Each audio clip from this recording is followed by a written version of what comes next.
Mikodo le wenu se anu kwason se azan tongo gbedi e bonu eje ruto mele e ofon gbe gan howo mi na du leton ho eje mi si ho mejile mi na fo elobo hole mi ho tale die mi na be sinu mi hwe mi ato entoro mejile aje hwe ton mi me no no mi ton male nu bo hwe ngbe makale yo mi ato le tito me ya le tin ba che pa blo kolo e no han yi makadin yo e so ti o ho do hwan mi le yin bo mo de fene na ya lo do so kula wodi do e sa yin mo pere kun ahon ho ni oje mi si mi na so hole mi mi ato entoro mejile gbeta le tin me ro forum procreation se de bi to ton bo ete o no kwason se azanu kan ton gbe mayin wa so atole sin hoya eso do bu kodo ne na lagba bo na me na dagbe nu azo ato bo ikana jayi yo e na de kan aji yo iblo tito e mon koton bo to ne do friend mi to tonu yo le ho igben yo mi na so lo so kule mi ho de vole do mi si be bo na go so nu ele mi so kule mi die mi blo mi de do mi na vlo ibi si kanu mi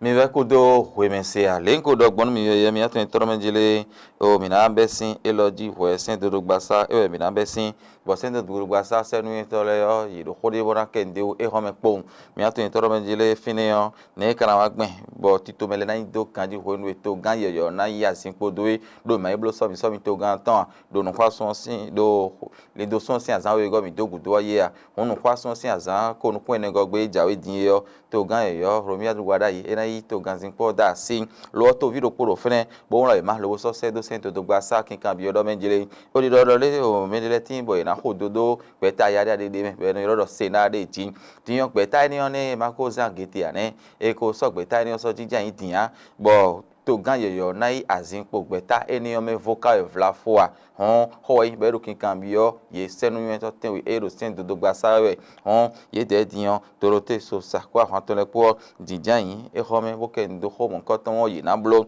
do to vi e won la ma mon ko ton se do yo e no yin o mi do mi ton précieux Noël dagan e ro tinti me po do me jere kanji wa yin le ti to me onde gon yare re dimbo mi o tun ro to ho ro se an le ro to mi to en fio se na sin mele do ando aitinjion le hwe tí o boto gan yoyo na yi azin podo asi ede maka tun se na sin mele din ayi boka odo azan boto gan yoyo ja sin po igbe ne ni o ka na igbon ta wan di yo senu yen tole yo yi dogbon de yo mina yin o si se to boka se yo mina se nu dopo o mi ton le bo ho de vorofi bo yin ho kombo mina don mi hwe tí o na ho mi he wa hwe mi din le yi mi ato entoro menjele nu ejeru epe isomo bo iflo mi on do glo nu yon de yo ho do nu kan yido me men chile mi nu kwaso mi le din sin azatan afoton go gbe yo e dan leko a o we ho eniyan kan do epo me do poboro wezunji nu e ho de friend be jeru epe yo mi ato entoro menjele nu kwaso sin azan foton go ijawe yo mi aizen e we do na jolo me chile mi do o we nu e ko wuri ye do li do so mi do godo sin azan ko atonu kun ene go gbe yo e we e ko so jinjan yin me do fene din bo ho kan bo yoyon nu e hale yo o ye iten we mo me ro po ti mo yo irole me ho e ton ko sei bo e yo te to le do fene lo de ji e din alo ka o je tuton ai to gbli me bo ro yo ye be e ra won tin hwan ye bo fi bo e je to do yo to bi yo do fi de bo e na yin bi ba monto hon amo ho edion ye me aizen e ro fene le yo me de tin bo no wa glezo me de tin bo no wa ji pa me glezo me de tin bo e yo e no ho joko pepe hon ye me enele yo dion e do ho na do yen we ho do e no me jire o egbo fame kanu bo na do ho ha me bo do ro e jolo le kan bo gle o me po bo ye ton ele bo so do gbon we do mo yari adele ji gbegbegbegbe hon enele bi hui yo ezon yero aijian jion tin do o agbo me kala vi bo ina do ho nu ye mi se gbon le chen we yan mi lo mo mi na ho se o gbede pon a mi na go sin enele ji bo ho mi wa ho me diyan mi na ye tinu mi mi ato entoro njire pono zo chitole yo yo azo pataki ewe ina wa do tome ipon imono menjile nu gigetin bo ye no blo do fine nu e ko blo do fine le bi opo do menjile nu gbo e na so ke zan ro po na frin ye me no azo mon ko ton le pono zo chitole yo nu kwason sin azan ne go gbe tegbe ewe no soro te mono frin ye bo azo ina wa yo e ron do hosusuru ye mono do gbe ton ye na ye le na tin ye mi na pon bo mi na ro ho eni onu mi ato entoro menjile otobito si delewe ye bo ye lo mo isogbe ta do akwanzo mi do menjele emi ano henso be ne vile mana henso to ito si do to debu me fi bi ye gbon me chele mi bo endon leje bo bi ro le mi wa aloje ta yo imi nu konton no ya mo to lo ha no wa da lo me hono alita o vide ba me wo hono e awede ho me fla fo no le vo mo ye no e do zo ji we no mo ye de ji hon ye de ye do fi bi e so azan no te mana do ho susuru ye na bo azan enion e mo no le me le yin bo o me o ye do fi bi bo atan le gbo me jen we no wa mo no ya khero menji e no tun alo menji chobo ha me mi de ori suo e no le ya khero mi jin o ye me npo no so chi to yo ho ro sapeur pompier ne le yo ko mi amono me ji da zo iton eyin we no wa le yo esupo lo gege ye no wa bo no gbo hwenu ye no wa mo no gbo hwenu to ito si ho do mi mo le yo ho iro teme le ne me no go azo dagbe no wa nya be no mo ibe no wa kole me gan lo o no gbo hwe le nu kaka bo nu na je no je lo kaka ju ase wi wa tin we de wa hwe to ne on tin do me jire nu do me na wa ko wa me ton hwe lo chubo ide yo ye wa gbon to lo wa hwe ton e ka ro mo yin la e o yin don de we no son o ate pa ni bo pon bo ni go sin mo deji azo le tin bo o fe kun gan ma han de kan o fe de kan lo o me mi ka hobi o be do ho ne le tin me po do me jire me sen to da gbe yin me le no wa so azo iton mi aya kun si ho wa o lo zo ro ndi ya fla fo dion no na ko fi o lo ka wa ja fin lo ko ni cho de na wa bo na ja fin o ti gbe enu a ti mo ho de le no ti do me jire ali anu e ho do ya ye ma ya o se wo ya abi nte we ka zo abi ali ma vo ya ne le bi hu yo e kun si hu sin ye u dan le tin ho nu e ayoro ito kan me ayoro ito ko do kaka fi edo na le go sin cho wa fi enu je de yo de tin e kun si hu do ho ye din ku ka se le do gbe ho e a che pa o ti to me e do de na bo blogbon do fun ya lo pare bon e na je jiro e ni bo blo deji e no wole me gan bo e no so gbe itan so jo biblebu me ya we ka se po mi wan ji no na jiji he le tuo sin yo e do sin do enu bolo a hen sin bo na se po mi yo e ku nde lo le bo wo deji hun e so gbe tan bo don lo poropo itan azo de do fori we hen e na do gbe tan e ka ro mo tuo e po nu gege bo e ndonu e fo pon u jen we e na yon alianu e ha teme bo enazon be na ya wa li oji na nglo o fi yin ha me be dronri bo na so poro ha ese ten je file na ya mo ko no so ji tole ese je ha le metro na ya mo po so ji tole o esi hu to nu mo ko ton ru to me o e na yon de su alianu e alianu bo we de ho me fla fo e pon de khla e ko so bo uli ali bu ko a ton bleun do cheju me do ayo ji o esi hu to ene le bi hu ha yo e yin de yo e na yon de su o tite gbede ji won e ko ndo no gan iro e no iro yi be no sin to ko nu gbo ko le nu lo amele ite yero itin ko njuro ito e na wa lo nu ka jije lo mo gon fla fo kun kan mo tandan o ina che pa o si hu pon ni le bi ku wo le na yan yen ko le ni yo e na pon de we tin me podo menjire ai so mo to da ho de tin bo ho he un do na da ho ro godo en fe fa gbon do sin apa ko ya ji do nu do di fune din yo e wo ho he wo anu ye kaka lo tubo ye po no so ji to le o e wa ko ton ko de nu mo to da ho gaga ni o do na ngule o e ko ji bo ko ji afin bi le mo gbon mi de ni o choba ide wa wa ro sin kondo afin me flafo e ro ro bodo ponde o na de ji ho de nu e ran ti no le no tun choro gbo no e kun kai mo o won isi wo fonu foto bo no e ba ide ta ma so ito ran je joro le gbe to ran pe azo ogbon ali an lo na pe azo ogbon che pa si to po epo e ran de lobo nyonde su ti tengbe o mera ho e mi ka ho bi o to ito sile o ye do ene bodo kaka so ido mi se do poro mi ton je mi se dan do azane isorote no ye po no so ti tole o azande lobo e ran to pe ton ido yero azo wa fe chubo iten yero tenje fe chubo fun lobo no e bon do no azo iton on mi do pe ton ido ofo mi na ho de fo jiro fi ho ji mi na ye wa yin do no se sin ho ja zo atole o ma to enten je no kwa so sin azanu kon ton gbe o e do azo atole sin ho ya onu kwa so sin azan ton gbe o no sorote bo ho ja zo atole no ple bono do ko ne o yedu bo ha ko sin asin kan ji o e ho ja zo atote temele ba mi bi fi yo afene bo ado ho bo edo aloko e yin kanu ha ko yo ezonde wodo ho dede no o ja zo atole do friend do ho e se ko di suta we nen o ho kinkin do o to ho we no mi de din ye nen do ti to yare ade abo ho do sendo do mi to men bo e mi la ho do ni o me nu kan to dede bo wa ho mo ko to sin teme o matin libu sin me se do le o e so ho inu bo kan ho bi o me de bo yele o e dan ti bo mi na pon me la to le o me la ho o Barnabas Oro Kuma eyo miatno le wayin Unamel Benin yeme do hoja gonu gbon we do mi ton le ji yare yare yo sin kon to yin etin po do benjire kwede no yin lobo le do no pongbon we yo do azo e do na huise lo de jin do le mi tungbon e do na hoja zo gbon yo en do ina do hokin ken le to kaka be na hemia miawa bon le je afo do afo glan me de ji yo le gbogboje eyan ho no bo e hokin ken do to ho we no bi de tin be do di do e yo le ne le e do na pon de su ti tengbe cho do ikon na pon sun ta po mu nka bi me de ko mo ho de yo van po na down no me zo bodo kaka so e do le he na indi do to lo to he na e ya le ahen ho de fo mi wa no me de ti ho o eni le mate de da ya to ho le mate de da ya le me de je mi no wa zo gbonji ho me do ko ni ulibo no azo ton bo wa de ti ho azo do fini egbon o tito me e to vito sidano dagbe ayina jayi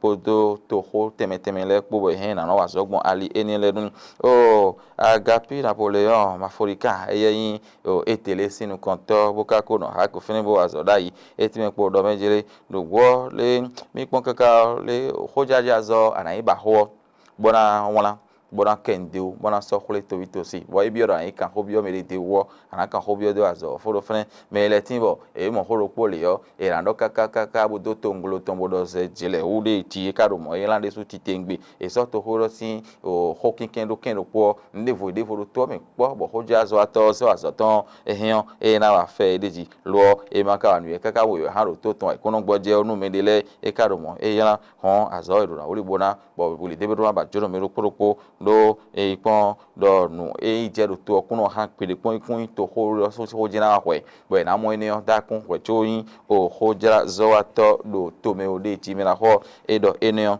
bo odo zogbeji mi na ali de vonu mi se mi na ye yin o hwe e kunpla no fason sin azando kontongwe e ro fait du travail e man so ke azo ato bi huia hon gbeta eyin o forum o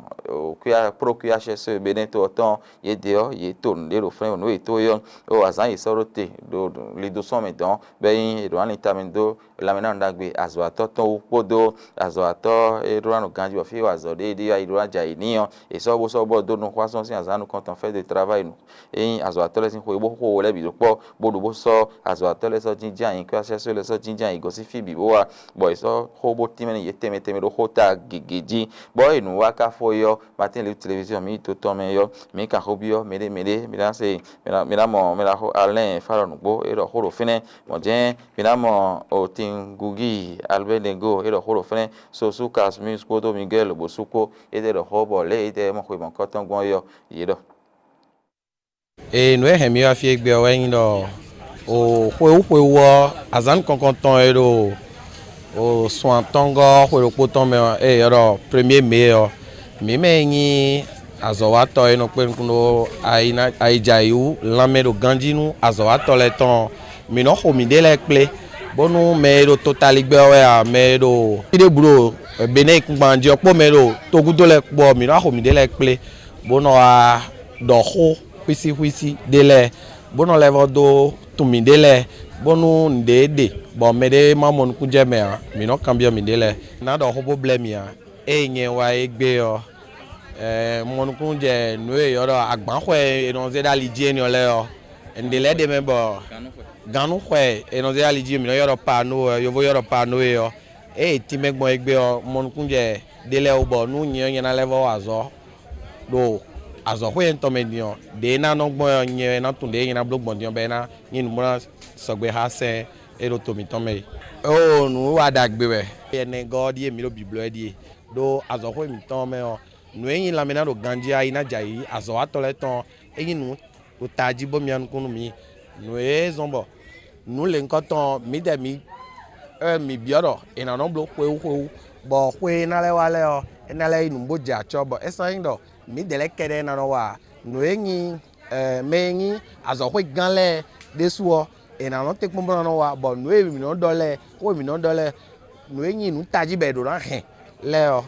yina take bona no zero agun bonu mi abionde hwetonu ena no na mi bono azole ni wiwa ndogbenu organisateur le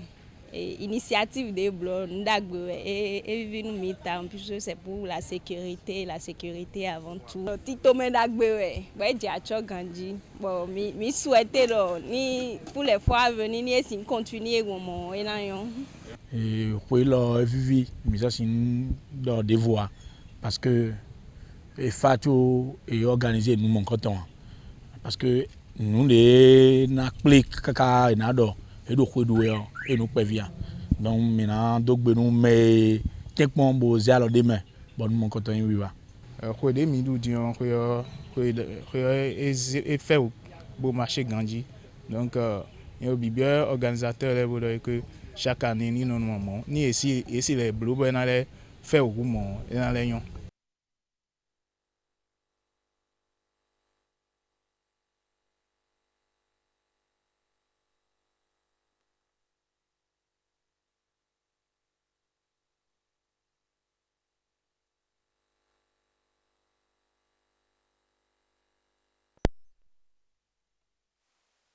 Kolo na no kan do fene din ye kweta la hode tin bo kweta eneo e don yodo o aglo o eyin o azo da hode wa hosure sorote bono to me ya lo no mo won le do to me fi ye we no to me enele sin ho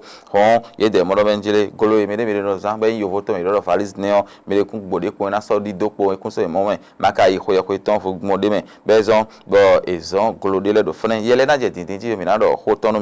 mi ato en toro benjele le to gmo do fene yo en do nu anabio jome hume bono vi mi ton ma le njen ayin bo ko ingbe maka hoye le gbetoron supo gbon ne tito me fo even o golo ho de fene din ya hosu ko ho bo de tin bo yin o fin 8 pouces de vo yin fin 4 pouces de vo yin 18 pouces le mi si dogbon bo mi mono krun je me ne hon o yete ti me po do benjire ara ifia na in kodi bodo a onwe maka hoye de aje fene yo golo to e ason yo ana yi to ara mo yi ahon ya uje ho blendo a golo te e men ran dagban do me maka hoye yo mo ame mi de tonu mi bo ya uje ho bo aso ho e na in kodi bodo mi ho to me we ran so wa de yo hon e ran son fa aso ho a malenu na ikoro mi gan wona ikolo itan le ne ka gbon mele yo iba itan le po mo te e me de butin bo yin male sensen kun fi bo ko ngbe maka hoye bo so golo de vo be gbon vono e a hosu do ni sanwo ala mo jome hon do tele fe tí ó gbowo u me chele mi hon ba run pe kon bono awe mo nkan tan e ni wa ba jono igbe ne gbe o e don tan we hon e ya o je siso ji lo me ho bono to re se hon ni don to de wen bo isodo to ji bono me bi huyo e ni se bodo o mo je metan Menjelemi, we mediton, esa na vumo, we pon me eran che no poro po miton me no te boro to mi ko ye ipo le yo, eran che mi ate miton ku le dio, matin libre tv.bg allo matin libre tv di do Facebook di TikTok di allo YouTube di yo, no wa miton le e poro no ko ndo mi ko do gbeji no mi se abono e iso.